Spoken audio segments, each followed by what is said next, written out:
Hello, it's Giles here from 101 Part-Time Jobs. If you like what we're doing and you'd like to support us, you can. For £1, £4 or £10 a month at our Patreon, patreon.com/101 Part-Time Jobs.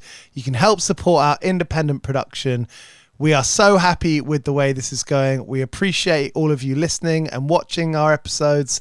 So thank you for being here. If you'd like to take it that one step further, you can. That's at patreon.com/101 Part-Time Jobs. Cheers. The best dancers from across the globe are about to join me for the audition of a lifetime. ABC Mondays. Do they have what it takes to compete and be the next Dancing with the Stars pro? I'm here to win. Nothing is going to stop me. Our star judges will decide. This is what hunger looks like. It was 100% the wrong choice.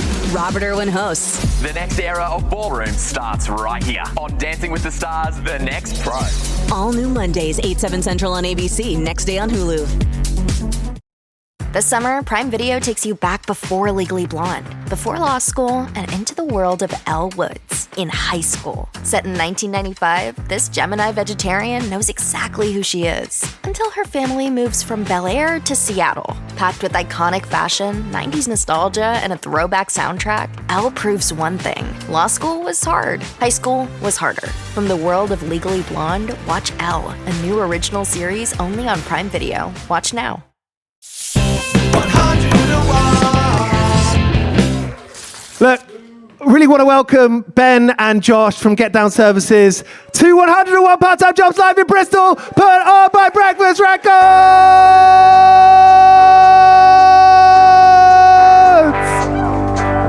Yeah, you can sit there, sorry. No, you can't sit down yet. Oh. You can't sit down, now you can sit down, yeah. Very good. Should we wait for the song to start? Maybe my neck won't stop. Might be a bit painful to sit here and listen to it. Could pop me. Not quite the explosive start. Phone, wallet, keys. How do you feel? What, today? Right now. Yeah, I feel good, yeah. In this moment. Feel good. I got friends and family here. Yeah. I got chapped lips. Yeah. Have you got chapstick? I have, yeah. I went to Holland and Barrett. Ooh. Shout out Whole Foods. Show off. Manuka. You all paid for that. $5.99. Have you got comfortable talking about yourself? And talk, because you do more interviews. You know, you're on the BBCs. You're on the talking about your music and talk about this thing that is like something you do at home in the bath and then is then broadcast the entire. The answer is no. We're absolutely terrible. It's actually got harder at talking. Now we talk to people and morons comment on it online. So does that affect you? It did actually. Yeah, it did bother me. It made me feel feelings such as anger, sadness. Yeah, no, it bothers me because it's like, you know, I just watched the interview you did with Tim talking about how much of a positive thing music can be. And these people take up space being so negative. Yeah. And it's obviously rubs your ego badly when they're being so nasty towards you. So, yeah, no, it's got less comfortable, but we'll do anything for you, Giles. You're a very nice guy. Thank you. Name your price, and you named your price. Is it not easy to be like, that person's obviously a bully? Yeah, no, we've kind of. That's like it's easier said when it's not you, right? Yeah, no, I always thought that. I was like, why would you care about what these idiots think? They don't even know anything. But when it happens, it used to be like I go on my phone, and my phone would be full of like comments and messages of people being like nice, and then all of a sudden it's full of people making the same joke, calling us Jez and Superhands off Peep Show, or calling us fat. Or calling us anything bad, really. And, it's changed. Like, it used to be like, I used to like doing it, and now I'm like, I don't want to open it now, because it's just full of fucking bold idiots. No offence. This is a... this is quite like a... No offence. Something to acknowledge that other people do, and it is something to fight against. Like, that, like... Online is like a cesspit. We already know this. We already know it's a cesspit, but actually it still is poignant even when you know it's... Yeah, and it's much less... We get it... To be serious for a second, we get it much we get it much less than most people, and like for us, it's never about things that it probably would be about for other people. Like, you know, we're not. If we were women, it'd be so much worse. It is worth saying that. But like when it happens to you, it is hard to like look past it because it just rubs you up. You're like, why are you here? Like, what you know? They're taking up this space, and they think of themselves. Is what we talk about this a lot, don't we, Ben? I think TripAdvisor has turned an entire generation sort of psychotic. They think that their opinion means something, and they think people want it, and they don't. If you don't like it, just fucking talk about it in a group chat or whatever. Like whatever you do, like just don't put it online, you fucking idiot. The thing is, as well, is when you call people out for it, they're sort of like shocked that people can see what they're saying. So you go like, what the fuck are you talking about, you twat? What do you mean by that? Yeah. What do you mean by that? And they go, oh, so I didn't realise. Oh, you'll have to forgive me. I didn't realise YouTube.com was outside of my own living room. Yeah. Oh, you fucking moron. Go talk to your family, you idiot. They feel anonymous. Yeah. But they're not. They're not. Yeah, it's the opposite. This is it. It's like we're all here. Like I feel like people are saying this stuff, and I just feel like sometimes... But the best thing to do, we all know the best thing to do is just ignore it. But sometimes you see it and you're like... I just want them to know, like, people can see this, right? You're not just sat in your living room. Yeah. Like, people read this stuff, including us, but also it's just like, you're bringing nothing to the table here. You're just being a fucking twat, trying to get likes. It's like, come on. Maybe this is, like, indicative, like, of a bigger thing in the way that we think about bands and artists and figures. Because when you say that, I think of seeing you support Viagra Boys at Ali Pali, where there's, like...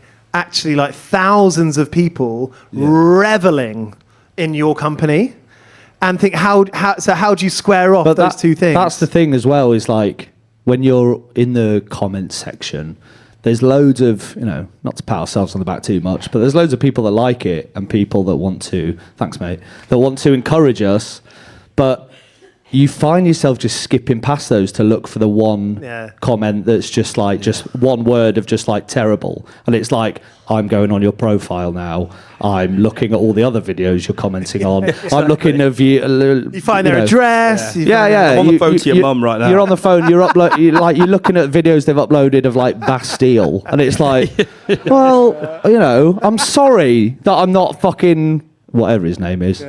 He's got lovely hair. Dan Smith. Yeah. Now, look, obviously, this is obviously like a bit of a Debbie Downer, isn't it? But like we're talking about fucking the jobs that go into the work that goes into doing projects. Sorry, Giles. Yeah, I'm sorry. I'm really sorry. This is part of it. I think to be fair, we found it hard when it first started happening. Your question was like, do we find this stuff comfortable? No, and the reason is because it opens us up to that kind of stuff more. But I think we're getting through that now. And you see it for what it is, and you're like, oh, it's not personal. It's just these. It was similar, like to make it about jobs. I used to work at Morrison's, and you'd get this thing happen quite a lot where people are having full-on tantrums, like toddler style, sort of like meltdowns about like, you know, they thought that their like trout was like more juice than it is or whatever, and they're sort of like red in the face. To be fair, yeah, I mean, it's not on. Yeah, but it's not on. But or like what, you know, whatever. They're like they're angry about something quite small. You get this sense you're like, this really isn't about this, is it? This is like something else is coming. I think out it's here. Like a lot of people, especially at the moment, like are incredibly dissatisfied and need to feel some sort of control, or like they're impressing someone, or like they have something that they're good at. And if, like, you know, with dissatisfaction comes you nitpick at other people. And if you're a music fan, I guess if you're unhappy, you see the nitpicking as sort of like critical analysis. Isn't it funny? Like, we all know those people, and perhaps we have been those people where you spend a lot of energy hating something because you feel like you need to. Yeah, it doesn't do anything. Definitely, yeah. It was only really starting this band that pulled us out of that, really. Really? Because it was like, I can't see that. We really. What are you saying about our band? Really toxic, both of us. Yeah. You would hate on music. Yeah, well, yeah, just sort of hate on everything, really. Just like unhappy people. To be to be honest. And why are you fucking laughing? finding a place to do it where you can sort of put that feeling into music. Yeah. That's kind of one of the main things that's pulled us out being like that. But it's true. Like there's a lot to be said for like if these people think of, like there's a lot of people who think of themselves as like I love music, like music's my life, but they spend so much time focused on the things they don't like about it. It's like, do you really like it? And there's so much music out there. Yeah, exactly. You don't have any time. What you want. Just do the things you like. Surely. I really appreciate it. Like as a fan, as like an audience member of you talking openly about mental health, about feeling like shit, about feeling bummed out. I mean, that's in your lyrics, isn't it? A lot of the lyrics are into that. Yeah. When you started writing, did you chat to each other about like, you know, this is... I think we chat more about it now because probably, we, you know, you touched on it earlier, but like people get older. Actually, I think it was Tim that said it. People get older and you want to sort of let go of anger and like sadness and the sort of things that are weighing you down. And I think the best way of doing that is obviously talking about it, but we're only sort of coming into our own with being able to do that. Yeah. Not even with, you know, everyone, just like, you know, just mainly with each other. And I think that's really helpful. But I think the music definitely helped us get to that point where you just sort of got to explode and just sort of like, especially like when we play early on, like when we just started doing this, and it was literally just like we were using it like a rage room to like bully individual members of the audience that hadn't even come to see us. Do you know what I mean? So it's like, you know, bully people and then you can start dealing with your own problems. Yeah, it broke down some barriers early on. Yeah. It was funny about those days because people would say like, you guys have got great stage presence, you've got great chemistry, and it's like it is quite literally a mental breakdown. It's quite. I'm freaking out. I can't see. Yeah, it's a full meltdown. I'm not really in control. Yeah. I think there's something that people live vicariously through you, and like obviously that's dangerous territory because you don't want to like promote the idea of people living vicariously through like a toxic relationship with yourself. Yeah. But you know there is an amount of freedom of expression that comes with that. I hope so. For the audience as well. Yeah, it took us a while. Like I think, like obviously in the past 18 months, 2 years or so, and especially this year, we've our. This is going to make me cringe saying this. Our audience has grown. We've got more fans, and Like you like Creed? Are you like Creed? Yeah, exactly like Creed. Yeah. Ben's a big fan. Yeah, I love Creed. Yeah. But so a lot of people don't know that. I think that we've been going for like 6 years now. Hang on, what was your question? People live vicariously through you. I think it's taken us. Thank you.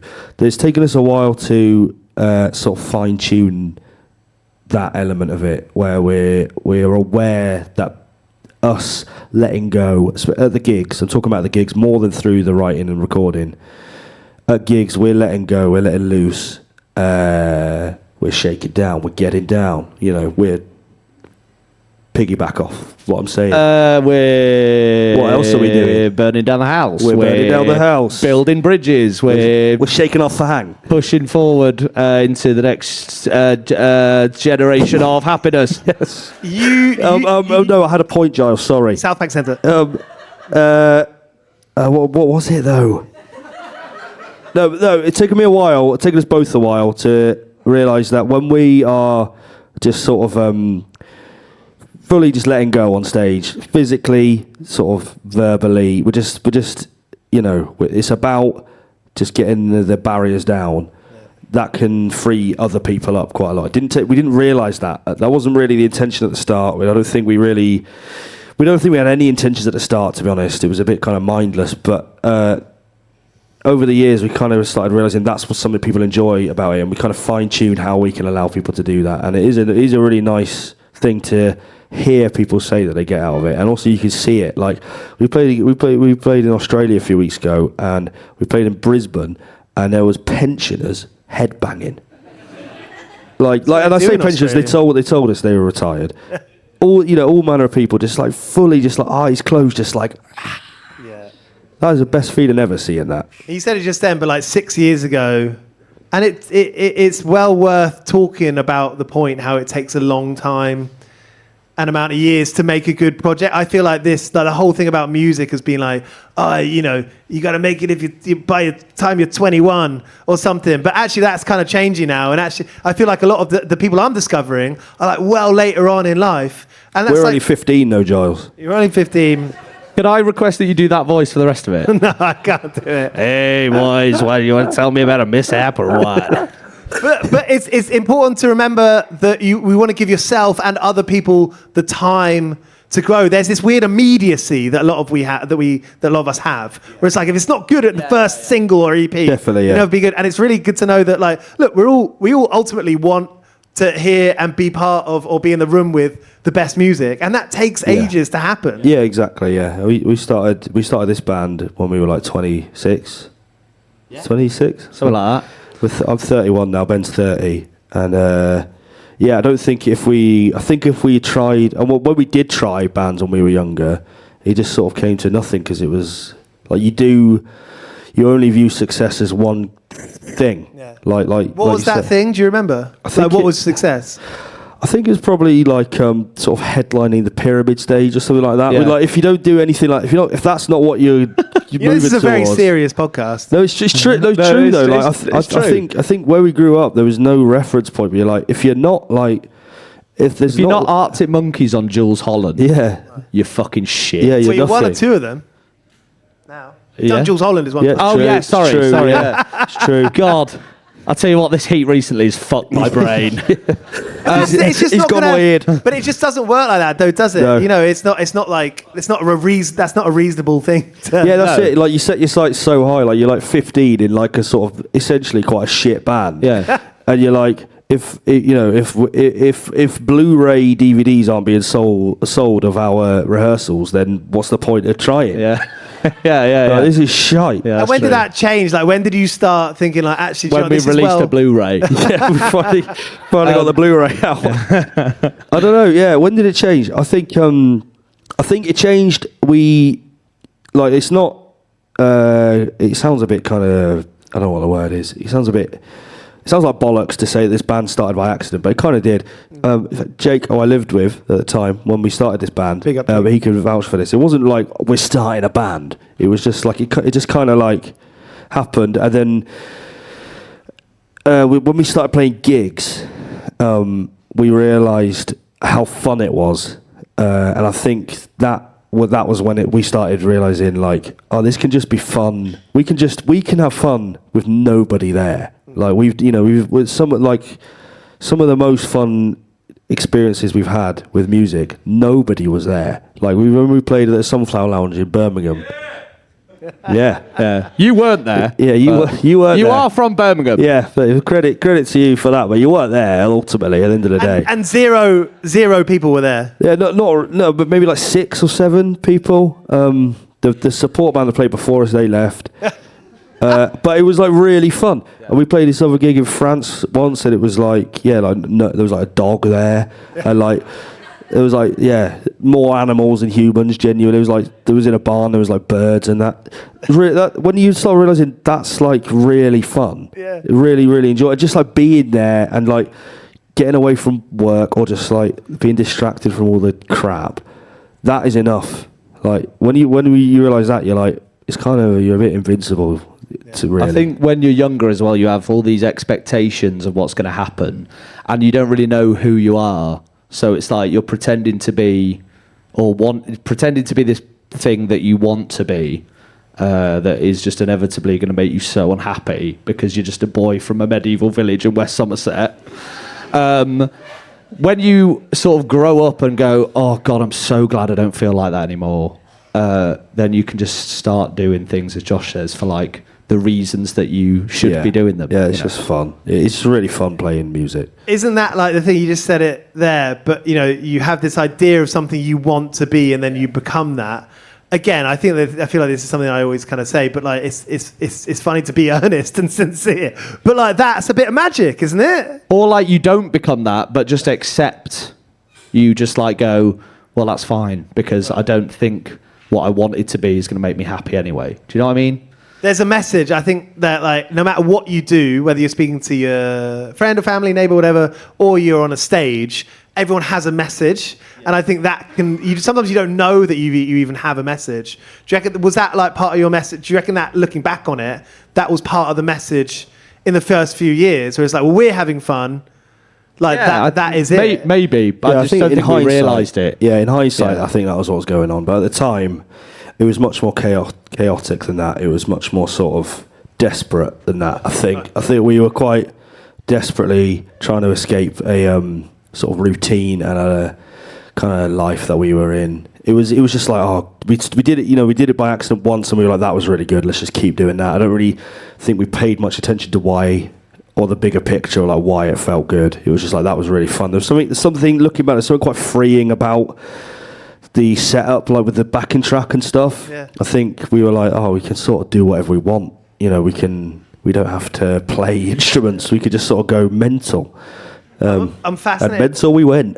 That idea of being like serious whilst having fun is, I feel like that's like kind of a foundation of like this conversation.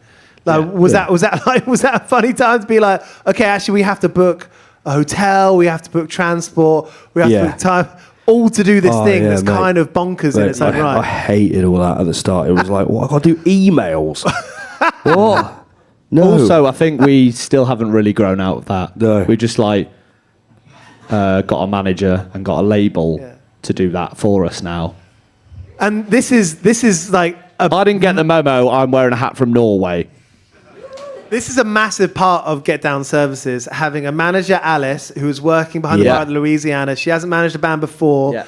She's brilliant. She is, yeah. From an outside perspective, what she brings to it is like an energy and an inclusiveness, a kindness to it. Is that the important thing about what you want to do? Because you're a small business now. We're a small business, When we turn up at like festivals and that, and the people that greet you go, I've been talking to Alice, what an absolute pleasure it is to sort of communicate with someone like that. She's really on it. And it's like, fucking go on, Alice. Yeah. That is what you want. Yeah, she's amazing. Come on. She is. Fucking yeah.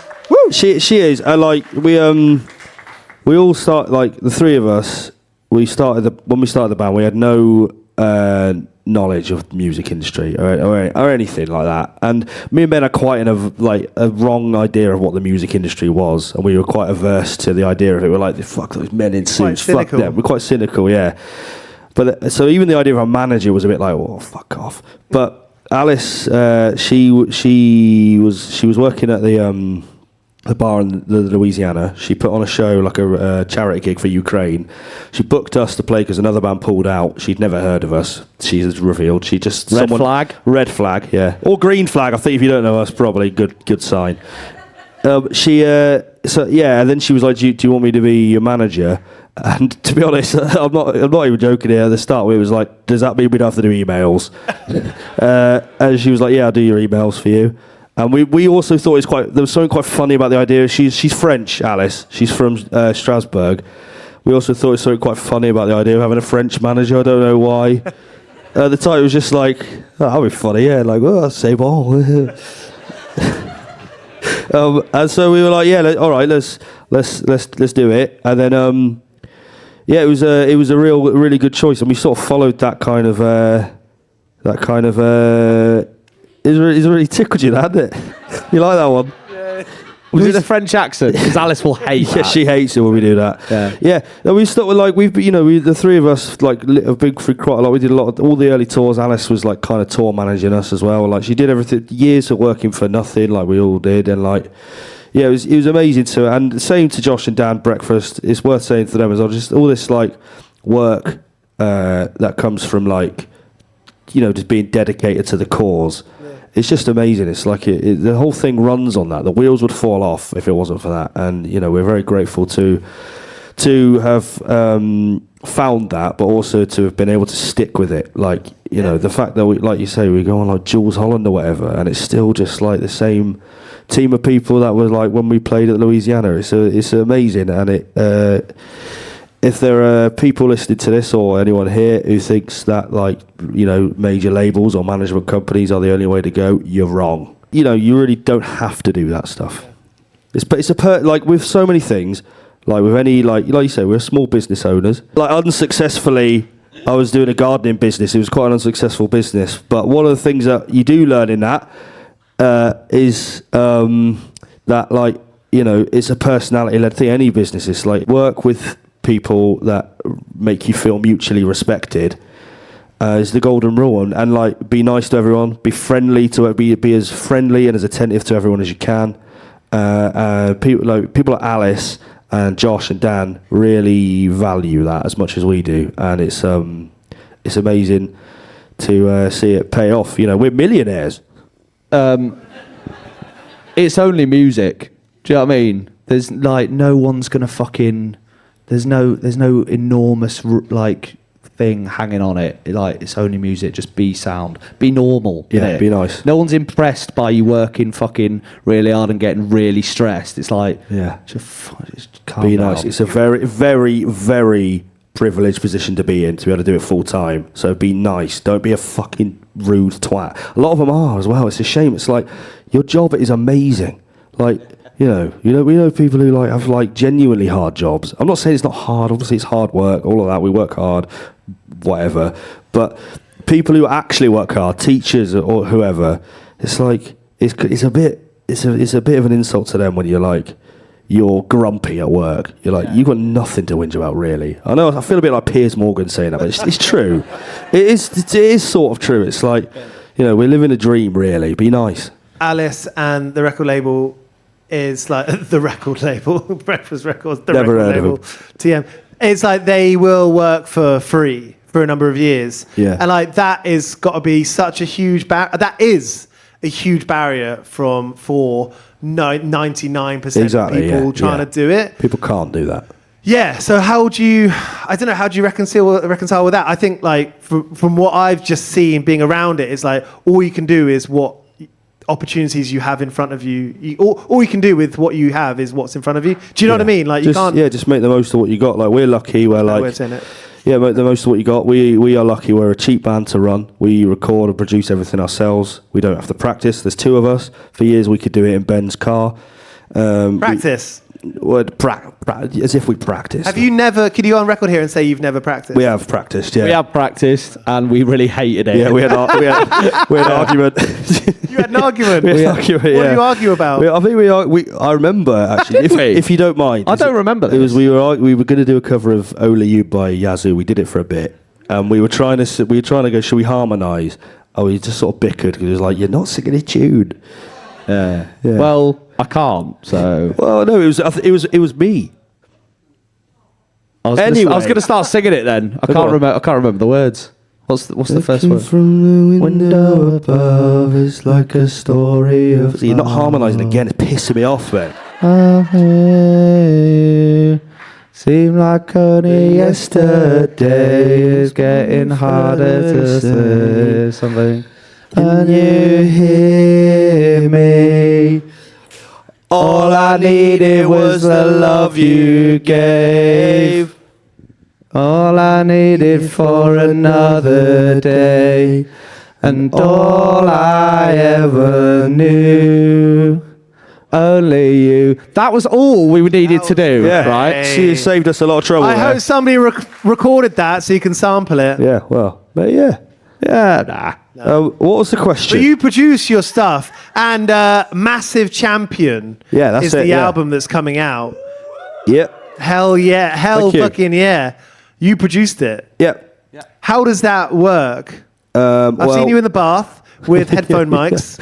How does it work now? This album was we did it at home again. The last couple of EPs and albums have been, like bedrooms and hotel rooms and wherever. But this one was done pretty much exclusively at Ben's house in Sam. Where's Sam? In Sam's bedroom. Sam went away. How does that work? If you were chatting to my mum, who'd absolutely love to hear about it, how do you explain this to someone who just doesn't really know much about production? Like, where do you start with it? Where do we start with it? Okay, yeah. So, it's a bit of an irritating answer, but it changes from song to song. but a lot of the time we kind of batch write lyrics. We have both of us have a big bank on our what's it called? Notes app. 3, 2, 1. Notes app. 3, 2, 1. Notes app. And just you, 3, 2, 1. Here we go. Bring that. Oggy. Can you do that at the Beacon, please? Yeah, all right. Can you do a notes app? Yeah, okay. Well, I'll try and remember. We'll lock it in. What was I saying? Yeah, we have a lot. We do a lot of lyrics. We just write loads of lyrics. We have a big bank of them, and then both of us have these little musical ideas. We'll record on our phones or whatever, guitar playing or whatever. And my introduction to producing was through sampling stuff. The kind of Daft Punk kind of there was a big era where I was into a lot of that kind of Jay Dilla kind of stuff. That was my way before this band started. That was how I got into making music at home, recording. So I have a lot of in the trade we call them one shots. Anyone real ones know? It's like little samples of little percussion things I've recorded myself. There's a lot of recordings of Ben. Ben's a great drummer. There's recordings of Ben playing drums, a little bit of recordings of me playing drums, some drum breaks and stuff like that I've just gathered over the years, and you sort of piece that together to make whatever kind of musical thing is in your head. Will Cha Cha Slide be out when this is? Yeah, we're gonna. Yeah. Cool. We're going to promote Cha Cha Slide right, with this. okay. This is the main marketing material. Oh, fantastic. For Cha Cha Slide. You're welcome. Yeah. So can I talk about it now? Yeah. Right. So for example, this song we got coming out that none of you have heard, but it's called the Cha Cha Slide. How that started, just to use as an example, I bought Ben a synthesizer for his birthday last year, an analog synthesizer, and it's got sequencer function on it, and which is now broken. It's broken, yeah. But I was messing around with that, and I put it, and I was just trying to. A lot of the ideas come from what would happen if I plugged that into that, or whatever. How would that sound? And I plugged it through I was putting it through guitar amps and pedals and stuff. I came up with this chord sequence, and I was like, oh, that's quite cool. And then you kind of build it from this one idea, and then try and think, have I got some lyrics that might fit that? In fact, that was an example where it's the only time I've ever written a song where I was like, I'd like to write a song about this specific thing. So there was no lyrics lying around for that. But and that specific thing is drinking blue drink that you may have stolen, feeling skids on your knees at school discos kind of vibe. Yeah, a little Spider-Man tattoo. Sick memories. Yeah. Yes, that's how that, just using that as an example, that's how that song came about. Your little chord sequence, then you go, oh, that's nice. That's pickled my egg. Put a bit of more sort of whatever on it. Record some percussion on it. What's wrong with pickled eggs? I don't like that phrase. Sorry. Are you the egg, or do you have an egg that you're pickling? No, I guess, Ben, my excitement is the egg, or my general sense of satisfaction is the egg, and it's been distilled. It's been pickled, i.e., improved. Any more questions? No. Continue. Thanks. That's how that song came about. And then you go, record some little percussion bits, little guitar bits, and then, maybe that could be a chorus. And then, there we go. We were at Green Man last year. Yes. And me and your sister. Yes. And your family. Yes. A few members of the crew. Yes. Went to see Underworld. Yeah, and it was amazing. Yeah, it was great, wasn't it?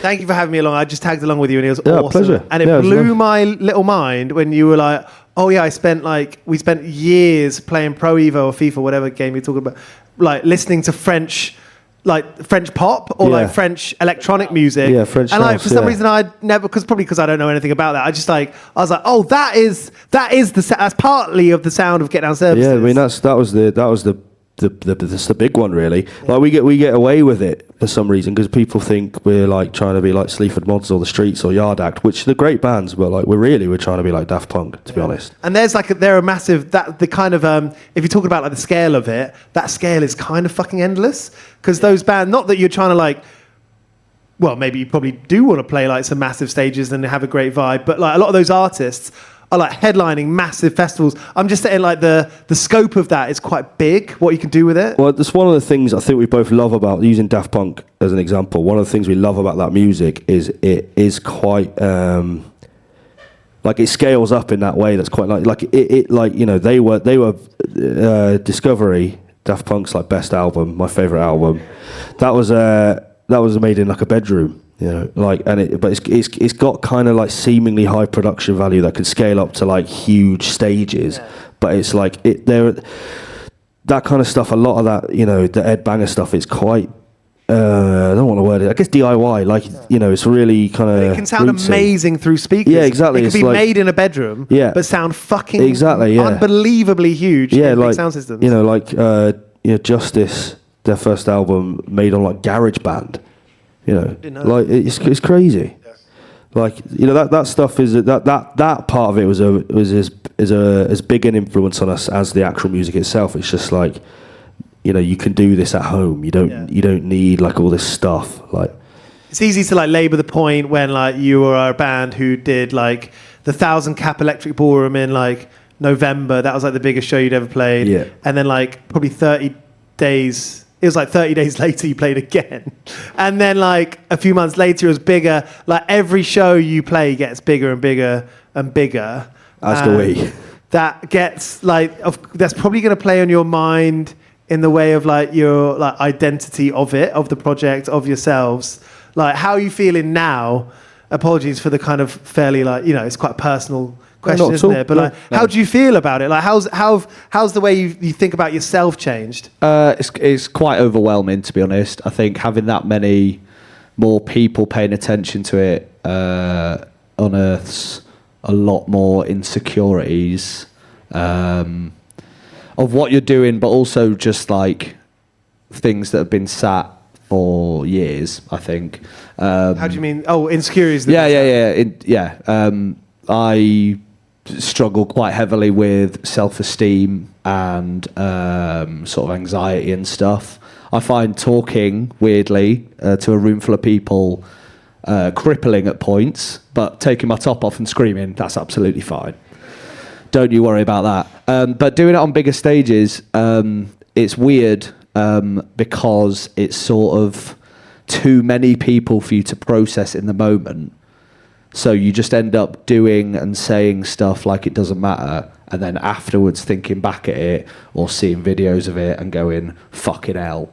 Do you know what I mean? Yeah. Also, it's like, in the moment, you don't enjoy it as much because it's impossible to sort of tell if people are into it. Like we did, you know, we went on tour with Super Furry Animals recently, and it was really good. Like, they were all so lovely and so amazing.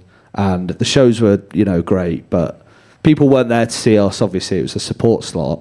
But doing like we did Cardiff, what's it called? Utilita? Utilita Arena. And it was just like impossible to try and like catch a vibe, really. It just looks like an image of people. It just looks like, you know, I mean, we're not complaining about it. It's a very amazing experience. Like, it's really quite sort of surreal. It's quite trippy, like, genuinely. Like, played at Ali Pali and there's like 10,000 odd people there. You're like, it's crazy, but you just can't process it, especially because, like, from our point of view, stages all look the same. You know, when you're there, like, it's just like sort of black floor and like the microphone stands. It all kind of looks the same, and there's a lot of people around going, like, adding to the sense of sort of occasion. But for us, when we're doing it, especially because we do a lot of gigs and we've done a lot of gigs, you kind of like, it's just hard to sort of wrap your head around it. You're like, I don't really know what that means. I don't know how to make sense of it. So our way of doing it is just kind of shut it out and just sort of do the gig, really. In the moment, you know, on Guitar Hero, when it's like the bigger venues and it's just like pixelated people moving around, it's like your brain can't process that amount of people, so it just fills it in. It's like living in AI, which is great. It's like being on an aeroplane where you go over somewhere. Yeah. And you're like, I can't. This is too. Yeah, exactly. You're like, there's loads of people around there. Yeah, like, it's weird. This is not a normal job. No. Right, and you two are from families where people work normal jobs. My my mum was an actor, actually. Did not know. Yeah, a stage actor, theatre actor back in the day. Okay. And my dad was a technical director. Ben's mum's Helen Mirren. She was the Queen. My mum's not Helen Mirren. So I'm sort of from a bit of a background of performance, I guess. Do you chat with her about it? Like, does she... Yeah, definitely. She's a really, really great person to talk to about it because, like, you know, as a kid, I think everyone would see their parents as like this immortal, immovable, unfazable figure. And then talking to her about the insecurities that come with doing this, it was just like, oh, fucking hell, you're like, you know, she like back in the day, she did it's called Shirley Valentine. She did this like one woman play, and she won an Emmy Award for it, which is pretty fucking good. Hell like, come on. And she was like, some nights she wouldn't be able to go out, which she did, but like she felt like she was just stuck in the spot. And it's like, you're someone that like is incredible at what you do, and you seize up. So she's a really good person to talk to about that. Yeah, she's a really nice person as well. My parents are here, actually. Yeah, the normal job. My dad's postman. My mum's just done various forms of social care. So not really much crossover in that and music, I guess. But all of it is under the umbrella of like this people-oriented stuff. So I guess just sort of like, you know, realising the value of just like simple one-to-one kindness. I think I probably got a bit of that off my parents and their work, probably, yeah. I think where you're from and who you're raised by, of course that's who you are. Like we are only what we know and who we've met. Right? Yeah, exactly, yeah. Most of you watching or listening to this will know someone, if it's not yourself, who plays in a band, puts out music, and are sometimes confused about the way it works. Well, DistroKid is here to help. Now, as well as being able to put out your music, you can get your t-shirts printed there. You can create a merch store in minutes, no upfront costs. DistroKid takes care of all the printing, shipping and support, so you don't get waylaid by the logistics, and you can focus more on writing and putting out good music, right? And just like the distribution, DistroKid never takes a cut, and the artists, you keep 100% of your earnings. It's that simple. Head to distrokid.com/direct. Select the type of products that you want. You can get mugs, shirts, tote bags, and then pick up your album artwork and the price that you want to sell your merch for. Head to distrokid.com/direct. 101 part-time jobs. You know, we've done this before, and I think that it's always going to be a different conversation, and there's always going to be different memories of short-lived jobs. I've got plenty of them. Our generation, talk about our parents, like my parents and uncles and aunties or whatever, you know, it was kind of the same across the board, like that kind of boom of the 80s, 90s of like we get a career, we get a job, and we stay there, you know, for 40 years. This is not the generation since whatever the 1990s, right? So we are the fertile ground for living short-lived jobs, and also kind of like not really knowing what our place is, and not really know what we're doing is right or wrong, and you know, it is difficult. It's difficult to be it's difficult to be anyone, but it is difficult to be a young person today and like try and fucking pay rent. Yeah, working 3 jobs. Sometimes it's hard to pay rent. Yeah, it's true. Like like we played a gig last week at Bristol Sounds, and it was a good gig. It was hard work though, because it was like hot, and I was there going like, oh, this is hard work, and then I started thinking about all the people I know who like, you know, work like loads of jobs, and like it's like, oh god, it's hard. It's hard for everyone. It's probably less hard for us than most people. Really, it's a hard time to be anything other than sort of financially secure. I mean, I think that's probably always been the case to varying degrees, but it feels more the case now because of private landlords. We have a really nice landlord. Yeah, you know. I called our landlord Daddy the other day, and he went along with it. What do you mean by went along with it? What's his name? I was just texting him, Joe. I won't say his company's name, but Yeah, I better said, not. Daddy, we smashed our window. Can you fix it? It's very lucky if you do get like a landlord who's like kind, but you know, as a whole, that is a big driver of the housing crisis. It's worth saying that publicly. Did you learn that quite quickly? Like you were teenagers growing up in Minehead. Yep. And were you coming into Bristol, coming Yep. to hang out, causing trouble? I think there is actually something I'd like to bring up here where Go on.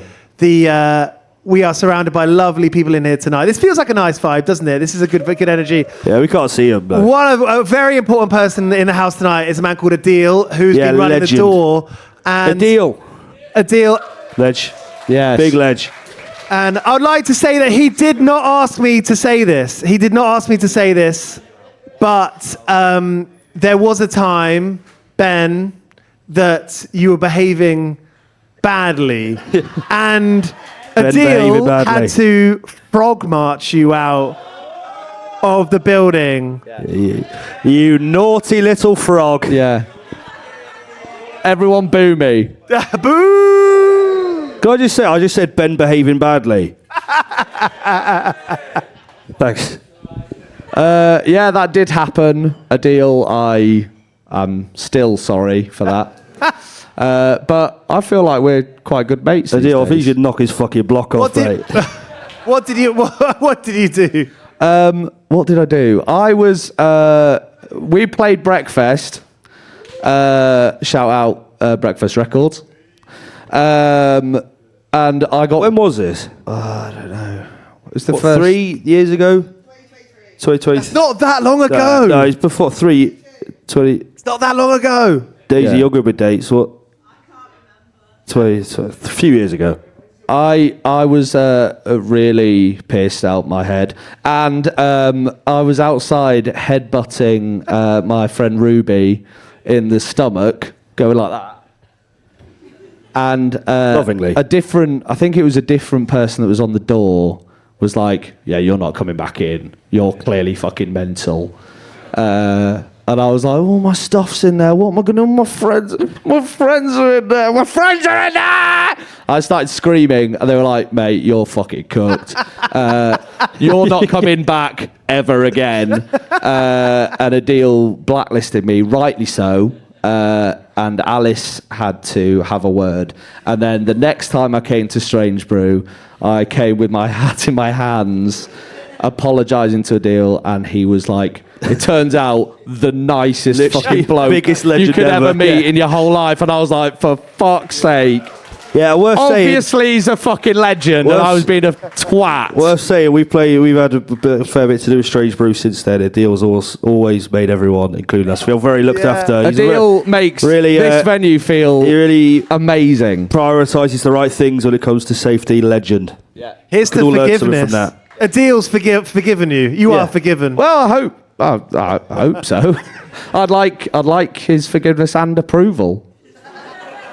For he has mine.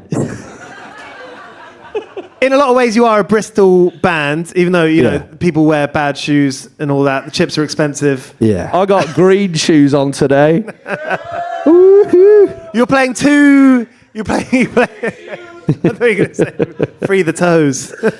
I won't be free the toes. They're mate, covered no, in verrucas. they are fungal beyond belief. They're fungal. It's a massive part of the story with Alice, with Breakfast Records, with Getdown Services that you're going to sell out 2 nights of the Beacon in Bristol. I hope so. It's not happened yet. The second one's about to sell out. Trust me. Is it? Yeah. I don't know anything about that, but trust me. Josh, is it getting there? Pretty good. Yeah. That is, They're ploughing a lot of money into that, by the way, so it needs to sell out. Yeah. It's about moments. That's going to feel like a real moment. How do you look towards that? How do you think you're going to feel? How do you feel now? It's Again, it's just hard to get your head around. We just sort of don't. I mean, it's not very nice. It's not a very interesting answer. We just don't really think about it, to be honest. genuinely that thing of you do it and then you sort of look try back and on process it Yeah. afterwards. Yeah, that's the way. I think that's otherwise you're just going to freak yourself out and you'll piss yourself live on stage. The last gig I went to at the Bristol Beacon, the main hall since it reopened, was Jane MacDonald. thought that'd get a bigger cheer. Is she in? I thought that'd get a bigger reaction. Clearly, I don't understand. We went to J McDonald. I thought, what a great venue this is. It sounds amazing. I'm a bit like, I don't really know what to expect. It's a bit like maybe is it going to be a bit like sort of BBC Proms? Don't know, but I think it's going to be good, and I think it's amazing. So many people want to come see us in what is effectively our hometown. It's going to be good. Whatever happens, we are going to be very hot. Kind of makes me think of your BBC performance on Glastonbury. Oh yeah, where you're trying not to swear, and understandably so. I was so sad as well. Wasp got in Ben's mouth. Yeah, no. So sad. It just got right in there, and the thing is, I'm really calm around insects, thankfully. So I just knew to stay still and not say anything. Really sad. Does a wasp go in your mouth? No, that's bollocks. Ben fucked the words up. Gullible. Basically, in my defence, it was really stressful. We'd come back from Germany, which was really hot. We'd arrived at Glastonbury, which was fucking amazing, but really overwhelming. It's intense, yeah. We just played the afternoon at Croissant Neuf stage, which was insanely hot in there. Really fun, amazing. And we'd done Crow's Nest the Saturday before. Yeah, the night before. And then we were straight off the stage, and we got taken to the BBC compound to do this live show, and got into quite a heated, vicious argument by the bloke who was driving us, who turned out to be a transphobic fucking twat. Knobhead, yeah. So we were just sort of having a bit of a back and forth with him, and then arrived, and we're all freaked out. And then they were like, there's 2 million people watching, don't swear, action. Yeah. Yeah. And it was just like... mate, honestly, if I could be serious for a second, it was like... before we started, I was like, I have every faith that you'll be able to handle it. But when you did start to hiccup, I was like, fucking, that's such a tough job doing that. Because there's so much swearing in that, song. It's all Ben, all the vocals in that. I just sort of play guitar, just sort of karaoke guitar, really.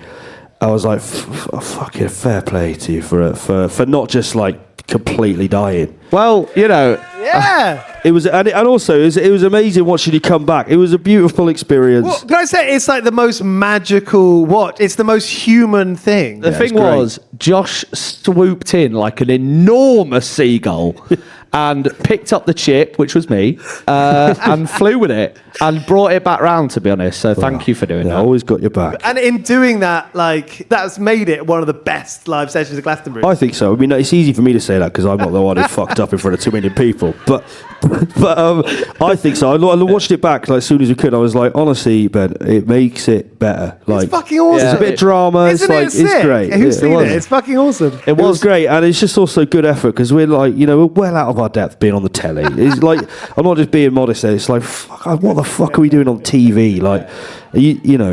It was a great effort from you, and you pulled it back, and it was a good performance. Thanks, mate. It was mental. The day afterwards, we had quite a large night after that because it was fucking hell, that was intense. Saw The Prodigy, that was great. Day after, really, really feeling hungover. What shall I do? I think I'll watch that BBC performance. I think I'll watch it. I was lying in the shade crying. That's true. Thank you both. This is brilliant. You are Anyway, you are totally 101 part-time jobs family. Your energy, what you're about is brilliant. So thanks, Giles. Ben and Josh, big love. Guys, thanks for coming. Hope it was worth 10 quid. I've got a question to pose for you. And before I do, has everyone got their raffle ticket in for this really fine-made cushion of Ben and I around a Moog keyboard? Has everyone got a raffle ticket for it? Can I just say, has this been all right? Okay. I don't know. Yeah, it is quite weird having people sort of turn up to hear you talk, but I hope it's been fun. Thank you for coming. Thanks for coming down. Walkie-talkie. Love hearing the work gaff, love hearing the work fuck-up stories. I really should ask you maybe a bit 10 minutes in advance to think about something, but can I please from each of you get a good work gaff, put your foot in it, your toe in your mouth, foot in mouth story, please? Yeah, I reckon I got one. Actually, do you want? You got one? Do you want what? I think the first job I ever had was at a place called the Washford Inn in West Somerset, where I grew up, and I'd been. My mum's here, so I'm not gonna. But I've been sent down there to get a job. I was 13, I think, 13, 14. Get 'em young. Yeah, exactly, yeah. And it was, the job was, it was a pub that had closed down, it was just reopening, and it was being run by this couple. I can't remember the man's name, but the woman's catcher, she was a Russian woman, and she was hard on me. She was like, real, like, fucking get to work type. And the first job I had, it was my first day of work ever.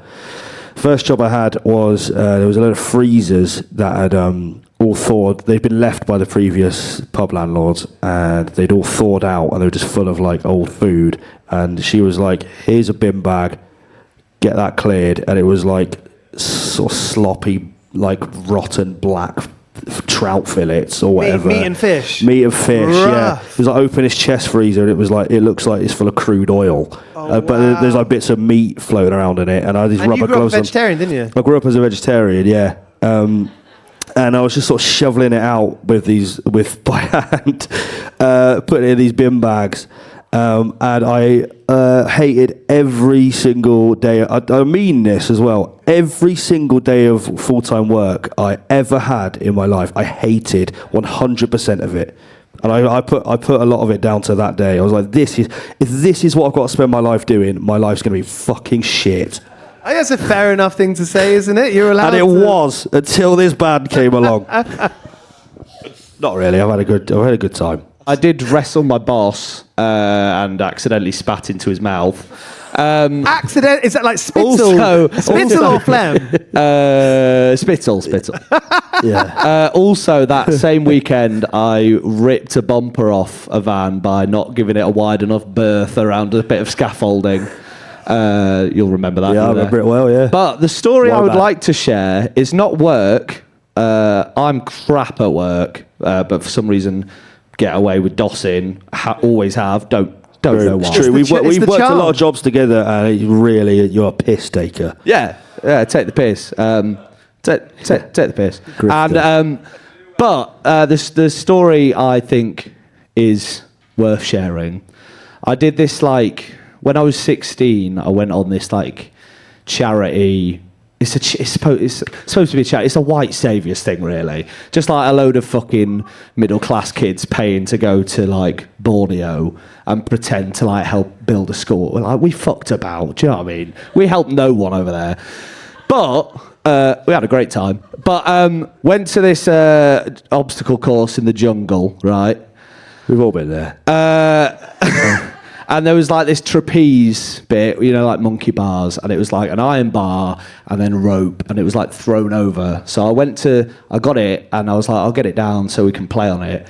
And I threw it as this other girl who was also on the trip was walking underneath it. Her name's, from another school. From another school. I didn't know her. I wasn't there. Her name's Kirsty Warner. Shout out Kirsty. And I smashed her teeth out. I smashed both front teeth and then half of the teeth either side of that to pieces. They weren't, it wasn't like you could pick it up, they were decimated. Dust. Angel delight. She dropped to the floor like a sack of shit. And I was sort of oh my God. And because it was the impact of it hitting, it made a ding sound. So you knew it was bad. I was sort of oh my God, Kirsty. And she looked up and it was just bloody hell. It was it was insane. And I just sort of panicked. I was I've never been in this situation. I've only seen war films. So I just went, medic! Like that. Some teachers came over and she had to go to hospital and have her teeth replaced. The rest of the time we were there, she was on such strong painkillers that she couldn't come out and enjoy Borneo with us. She had to stay sort of at the accommodation just doing colouring books on the floor. Have you found her on LinkedIn and apologised? Yeah, I've got her on Instagram. She's here tonight. Special guest. I did apologise, but I just feel like there's nothing you can do or say to sort of. It's an accident. Yeah. And I didn't kick her. It's good to learn at a young age to be sorry. She was incredibly forgiving. Like she was a really, really nice person. I was like, she was like, I know it's an accident. It's fine. It's like. Can we give it up for Kirsty? Yeah, big round of applause, Kirsty, please. Ben and Josh, thank you so much for Pleasure. joining Thanks this for having episode. us. We love Thank you so you. much. Legend. Big up. Cheers, Here we Giles. go. Please, thanks, guys. Go on, Giles. Here we go. Here we go. There we go. Thank you, everyone. Thank you. Raffle round's going to happen in 5 minutes. So that was Getdown Services, some of our favourites on 101 Part-Time Jobs. Their new record, Massive Champion, which is massive, excellent, is out on the 14th of August on Breakfast Records, obviously. Go and pre-order that now. You can catch them in Bristol Beacon, London Roundhouse. They're probably going to be touring loads and loads and loads and maybe coming near you. So get a ticket to see them. They are next level, incredible live. We love them. I love them. Thanks for being here for 101. Recent episodes include Stuart Lee, Sublime, Piss, and tons of other great bands. And coming up, we got ones with Mary Wallopers, Bro Giel, Power Plant, The Tubs, and Paul Howan, which is Tim, who's just released an excellent record on Breakfast Records too, called Wild Mountain Time. Go and have a listen to that. The song Ride On is an absolute belter. So to get them, click subscribe. Cheers. Hey, it's Ryan Reynolds here from Mint Mobile. Now, I was looking for fun ways to tell you that Mint's offer of unlimited premium wireless for $15 a month is back. So I thought it would be fun if we made $15 bills. But it turns out that's very illegal. So there goes my big idea for the commercial. Give it a try at mintmobile.com/switch. Upfront payment of $45 for 3 months, $90 for 6 months, or $180 for 12-month plan required. $15 per month equivalent. Taxes and fees extra. Initial plan term only. Greater than 50 gigabytes may slow when network is busy. See terms. Hello, it's Giles here from 101 Part-Time Jobs. If you like what we're doing and you'd like to support us, you can. For £1, £4 or £10 a month at our Patreon, patreon.com/101 Part-Time Jobs. You can help support our independent production. We are so happy with the way this is going. We appreciate all of you listening and watching our episodes. So thank you for being here. If you'd like to take it that one step further, you can. That's at patreon.com/101 Part-Time Jobs. Cheers.